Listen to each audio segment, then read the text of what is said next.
नमस्कार दोस्तों, लक्ष्मी ट्यूटोरियल में आप सभी का स्वागत है।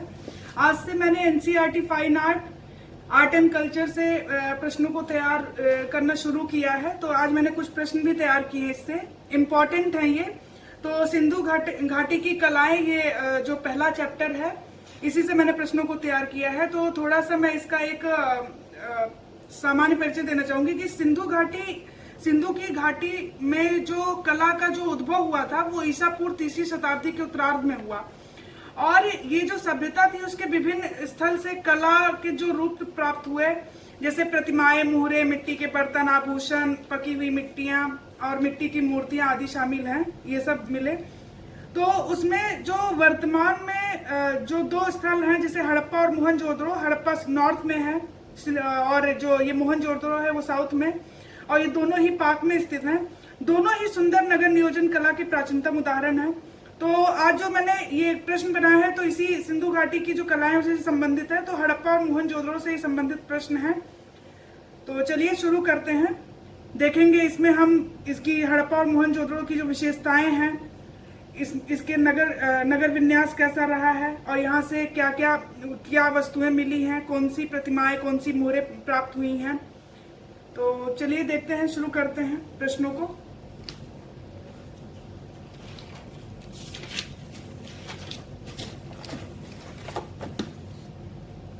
तो पहला प्रश्न है, इसमें हमें सत्य कथन का चयन करना है। तो देखते हैं।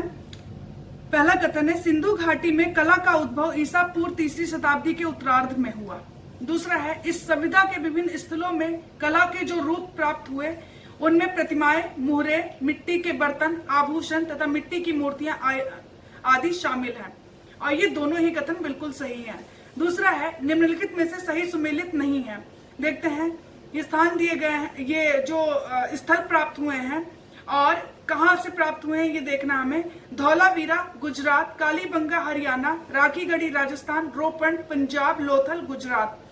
तो इसमें से जो सुमेलित नहीं है वो कालीबंगा है, क्योंकि कालीबंगा जो है वो अधपकी चूड़िया थी, काली अधपकी चूड़िया, तो इसी नाम से ये राजस्थान से प्राप्त हुआ है। तो ये कालीबंगा राजस्थान में और राखीगढ़ी हरियाणा में है।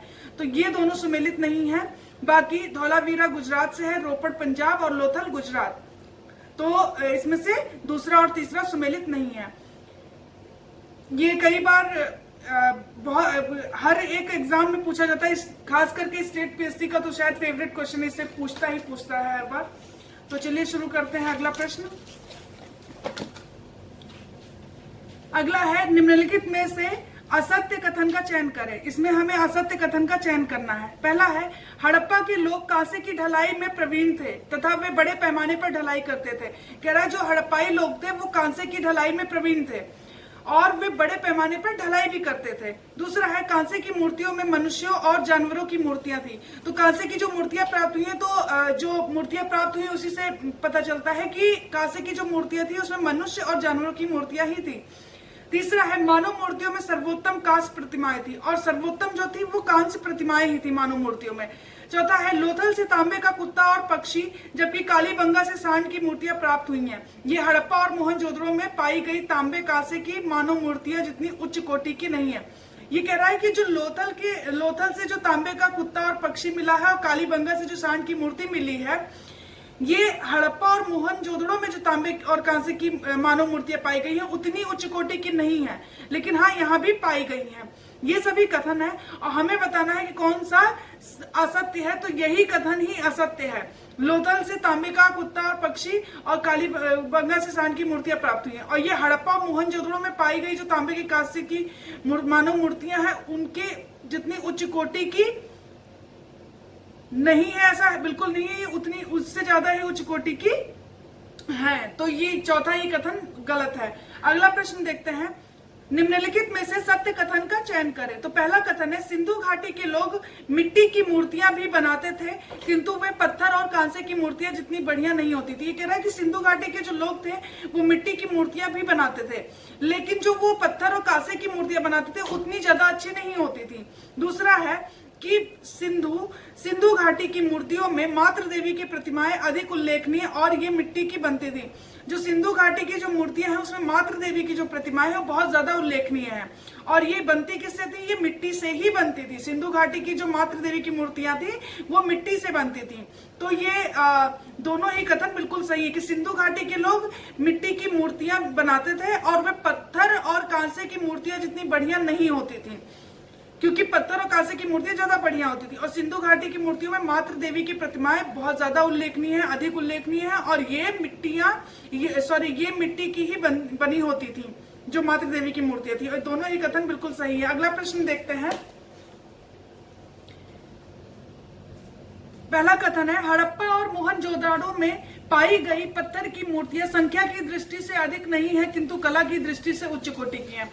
हड़प्पा और मोहनजोदाड़ो में जो पत्थर की मूर्तियां पाई गई हैं वो संख्या में ज्यादा अधिक तो नहीं है, लेकिन उनकी जो कला है वो बहुत ही उच्च कोटि की है। तो कला की दृष्टि से देखें तो बहुत ही उच्च कोटि की है, लेकिन संख्या की दृष्टि से वो बहुत कम है। दूसरा है, हड़प्पाई मूर्तिकार त्रिआयामी यानी 3D कृतियों से व्यवहार करने में बहुत कुशल थे। जो हड़प्पाई मूर्तिकार थे वो त्रिआयामी कृतियों से व्यवहार करने में बहुत कुशल थे। तीसरा है, मृण मूर्तियों में जानवरों की मूर्तियों का निर्माण बड़ी सूझबूझ से किया गया था। और जो मृण मूर्तियां थी, मिट्टी की मूर्तियां थी, उसमें जो जानवरों की मूर्तियां बनाई गई हैं उनका जो निर्माण किया गया वो बहुत ही सूझबूझ से किया गया, यानी कि वो बहुत उच्च कोटि की है। चौथा है, पत्थर की मूर्तियां सेलखड़ी से बनी होती थी और जो पत्थर की मूर्तियां हैं वो सेलखड़ी से बनी है। तो ये सभी कथन है, हमें बताना है कि कौन सा कथन सत्य है। ये सभी कथन बिल्कुल सही है। ध्यान रखिएगा, अक्सर पूछ लेता है कि हड़प्पा मोहनजोदाड़ो में जो पाई गई पत्थर की मूर्तियां हैं वो उनकी जो कला है वो उच्च कोटि की है और संख्या की दृष्टि से ये कम है, ये ज्यादा नहीं है। हड़प्पाई मूर्तिकार त्रिआयामी कृतियों से व्यवहार करते थे और बहुत ही कुशल थे। मृण मूर्तियों में जानवरों की मूर्तियों का निर्माण बहुत सूझबूझ से किया गया था। पत्थर की मूर्तियां सेलखड़ी में बनी होती थी। और ये सभी कथन बिल्कुल सही हैं। अगला प्रश्न है, निम्नलिखित में से असत्य कथन का चयन करें। हमें इसमें से गलत बताना है कौन सा है।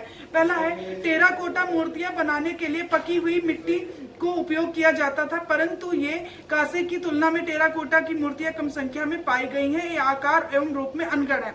टेराकोटा मूर्तियां बनाने के लिए क्या किया जाता था? पकी हुई मिट्टी जो होती थी उसका उपयोग करते थे टेराकोटा के लिए।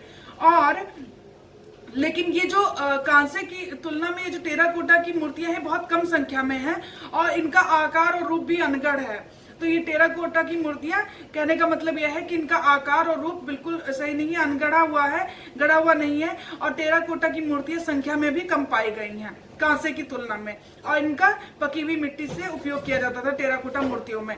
दूसरा है, टेराकोटा की अधिकांश मूर्तियां गुजरात और कालीबंगा के स्थानों से मिली। जो टेराकोटा की मूर्तियां अधिकांश मूर्तियां मिली है कहां से? गुजरात और कालीबंगा से।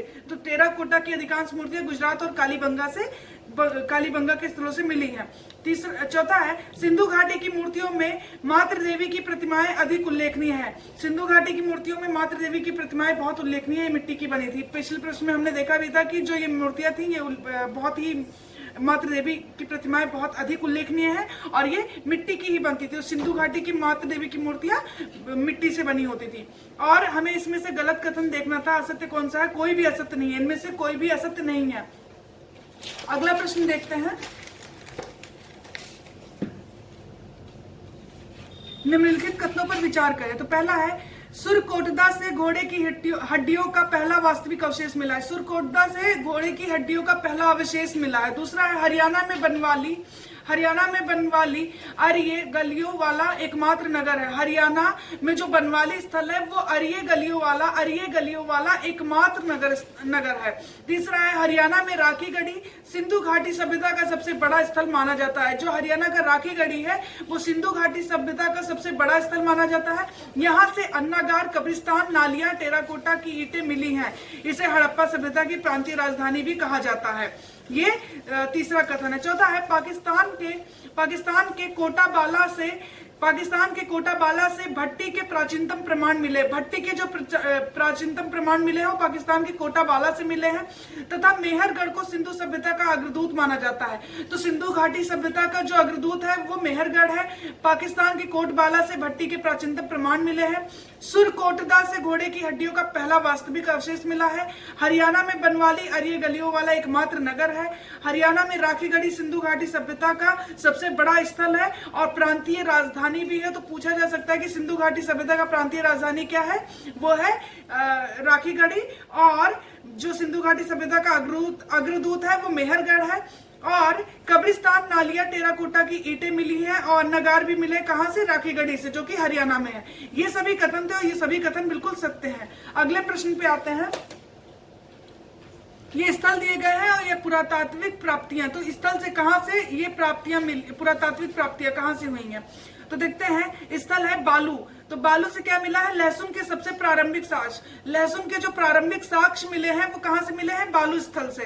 दूसरा है केरल नो धोरो। केरल नो धोरो स्थल से क्या मिला है? नमक उत्पादन केंद्र मिला है केरल नो धोरो से।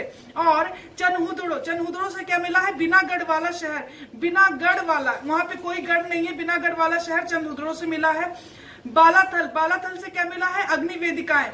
तो बालाथल से अग्निवेदिकाएं। हमें बताना है कौन सा सही सुमेलित है। बिल्कुल सही सुमेलित है सारे ही, बहुत ही इंपॉर्टेंट है, ध्यान रखिएगा। बालू से लहसुन के सबसे प्रारंभिक साक्ष्य, केरल नोधोरो से नमक उत्पादन का केंद्र मिला है, चनहुदड़ो से बिनागढ़ वाला शहर और बालाथल से अग्निवेदिकाएं मिली हैं। अगला है, इसमें भी हमें देखना है कौन सा सही सुमेलित है। ये स्थल है और हमें बताना है कहां पर ये स्थल पाए जाते हैं। हरियाणा, ये जो बालू है ये कहां का है स्थल? ये हरियाणा में है। तो ये ध्यान रखिएगा, ये भी पूछ सकता है। मैंने ये तो बता दिया कि इस स्थल से ये प्राप्तियां हुई, लेकिन ये स्थल है कहां पे? तो बालू है हरियाणा में। गुजरात केरल नोधोरो, पाकिस्तान सुत कागेंडोर, राजस्थान बालाथल और पंजाब रोपण। ये बिल्कुल सही सुमेलित है। ध्यान रखिए, हरियाणा बालू, गुजरात केरल नोधोरो, पाकिस्तान सुत कागेंडोर और राजस्थान बालाथल, पंजाब रोपण। तो ये सभी बिल्कुल सही सुमेलित है। बालू से लहसुन के सबसे प्रारंभिक साक्ष्य केरल नोधोरो कहां पर है? गुजरात में है, नमक उत्पादन केंद्र। चनहुदड़ो, बिनागढ़ वाला शहर की प्राप्ति हुई है। और बालाथल से अग्निवेदिकाएं मिली है। बालाथल कहां पे है? राजस्थान में है। राजस्थान में बालाथल है, वहां से अग्निवेदिकाएं मिली है। पंजाब रोपण, और ये बिल्कुल सही सुमेलित है।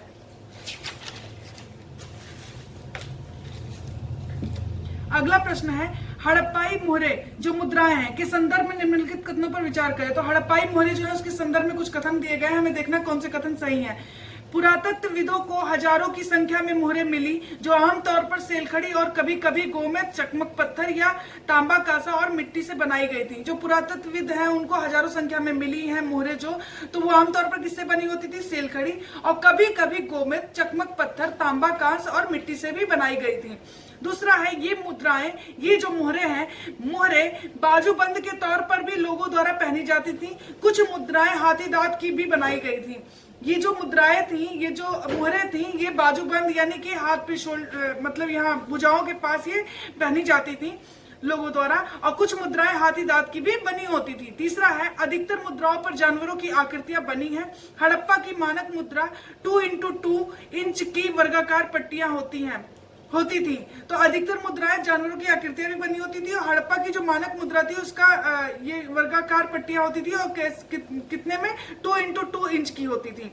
2x2 इंच की वर्गाकार पट्टियां होती थी। तो ये सभी कथन थे। और चौथा है, प्रत्येक मुद्रा पर चित्रात्मक लिपि खुदी जो अभी तक पढ़ी नहीं जा सकी है। कोशिश तो बहुत लोगों ने किया लेकिन अभी तक कोई पढ़ नहीं सका है। ये चित्रात्मक था। ये जो हड़प्पा की मुद्रा थी उस पर लिपि कौन सी थी? चित्रात्मक लिपि खुदी होती थी, जो कि अभी तक पढ़ी नहीं जा सकी। सभी कथन बिल्कुल सही है। ध्यान रखिएगा, जो मोहरें मिली है वो आमतौर पर तो सेलखड़ी की होती थी, लेकिन कभी कभी गोमेद, चकमक पत्थर, तांबा, कांसा और मिट्टी से भी बनाई जाती थी। ये बाजूबंद के तौर पर भी पहनी जाती थी, और ये 2x2 इंच की वर्गाकार पट्टियां होती थी और इन पर अधिकतर मुद्राओं पर जानवरों की आकृतियां बनी होती थी। प्रत्येक मुद्रा का चित्रात्मक लिपि खुदी हुई थी मुद्राओं पर, और वो अभी तक पढ़ी नहीं जा सकी है। ये सभी कथन थे मोहरों के बारे में, और सभी कथन बिल्कुल सही है। अगला प्रश्न देखते हैं। निम्नलिखित में से सही कथनों का चयन करें। तो पहला है, सिंधु घाटी के लोग मिट्टी के बर्तन अधिकतर कुम्हार की चाक पर बनाते थे, हाथ से बनाए गए बर्तन नहीं है। तो जो सिंधु घाटी के लोग थे वो मिट्टी के बर्तन जो बनाते थे वो कुम्हार की चाक पर बनाते थे, हाथ से नहीं बनाए होते थे बर्तन। बहुरंगी एवं उत्कीर्णित बर्तन बहुत कम, किंतु सभी बर्तनों में सुंदर मोड़ पाए जाते थे। बहुरंगी और उत्कीर्णित बर्तन बहुत कम मिले हैं, लेकिन जो उनके सभी बर्तन हैं उनमें बहुत सुंदर मोड़, बहुत सूझबूझ से बनाया गया था उन्हें। तीसरा है, सादे बर्तन आमतौर पर लाल चिकनी मिट्टी के बने होते थे। जो सादे बर्तन थे वो आमतौर पर लाल चिकनी मिट्टी के बने होते थे। चौथा है, कुछ गुंडीदार पात्र जो कि गुंडियों की पंक्तियों से सजे काले रंगीन बर्तनों पर लाल लेप की एक सुंदर परत, जिन पर चमकीले काले रंग की ज्यामितीय आकृति और पशुओं से डिजाइन बने होते थे। कुछ गुंडीदार पात्र हैं जो कैसे बनाए गए हैं, उसमें सजे काले रंगीन बर्तनों पर लाल लेप लगा दिया जाता था और जिन पर लेप लगाने के बाद चमकीले काले रंग की ज्यामितीय आकृति और पशुओं के डिजाइन बनाए जाते थे। और ये सभी कथन बिल्कुल सही हैं। तो सिंधु घाटी सभ्यता के लोग मिट्टी के बर्तन कुम्हार की चाक पर बनाते थे, हाथ से नहीं बने हुए होते थे। बहुरंगी और उत्कीर्णित बर्तन बहुत कम है, लेकिन सभी बर्तनों में एक सुंदर मोड़ पाया जाता है। सादे बर्तन आमतौर पर लाल चिकनी मिट्टी के ही होते थे। कुछ गुंडीदार पात्र थे जिसमें क्या था, काले रंगीन बर्तनों पर लाल लेप लगाकर उन पर चमकीले काले रंग की ज्यामितीय आकृति और पशुओं की आकृतियों का डिजाइन बना होता था। ये सभी कथन बिल्कुल सही है। अगला है, हड़प्पा के पुरुष, पहला कथन है, हड़प्पा के पुरुष स्त्रियां अपने आप को तरह तरह के आभूषणों से सजाते थे। ये बहुमूल्य धातुओं और रत्नों से लेकर हड्डी और पक्की मिट्टी के होते थे। ये जो बहुमूल्य धातु थे उसमें रत्न से लेकर हड्डी और पक्की मिट्टी से होते थे उनके जो आभूषण होते थे। तो स्त्री और पुरुष दोनों ही अपने आप को आभूषणों से सजाते थे। दूसरा है कि गले के धर्म फीते, गले के हार फीते, बाजूबंद, अंगूठियां जो आमतौर पर पुरुष महिला दोनों द्वारा पहनी जाती थी, लेकिन करधनिया, बूंदे, पैरों के कड़े और पैंजनियां केवल स्त्रियां पहनती थी। गले के हार, फीते और बाजूबंद और अंगूठियां तो स्त्री और पुरुष दोनों पहनते थे, लेकिन जो करधनी होती थी, जो बूंदे होते थे और पैरों के जो कड़े और पैंजनियां होती थी वो केवल स्त्रियां पहनती थी। और हमें इसमें से क्या करना था, असत्य कथन का चयन करना था। पहला और दूसरा दोनों में से कोई भी असत्य नहीं है, दोनों बिल्कुल सही है कि हड़प्पा के स्त्री पुरुष अपने आप को आभूषणों से सजाते थे। वो जो आभूषण होते थे वो रत्न के भी होते थे, हड्डी के भी और पक्की मिट्टी के भी हो सकते थे। और गले के जो हार थे, गले के हार, फीते, बाजूबंद, अंगूठियां आमतौर पर दोनों ही पहनते थे, लेकिन जो स्त्रियां थी वो करधनियां, बूंदे, पैरों में कड़े और पैंजनियां वो केवल स्त्रियां ही पहनती थी। करधनियां, बूंदे, पैरों के कड़े और पैंजनियां केवल स्त्रियां ही पहनती थी। तो ये दोनों कथन, इनमें से कोई भी असत्य नहीं है, ना तो पहला ना ही दूसरा। ये सिंधु घाटी सभ्यता का, ये सिंधु घाटी की जो कलाएं थी उससे ये पहला पार्ट था। और मैंने कोशिश की है कि इस वीडियो को देखने के बाद अभी जो मैं इससे आगे भी चैप्टर वाइज मैं बनाऊंगी, आर्ट एंड कल्चर पूरा कंप्लीट करवाऊंगी। तो मैं कोशिश कर रही हूँ कि आपसे इस वीडियो को देखने के बाद एक भी प्रश्न ना छूटे। मेरी पूरी कोशिश है सारे प्रश्नों का आप अच्छे से उत्तर दे सकें। आज के लिए इतना ही। Thank you so much. अगर आपको वीडियो अच्छी लगती है तो प्लीज लाइक और सब्सक्राइब करें। Thank you.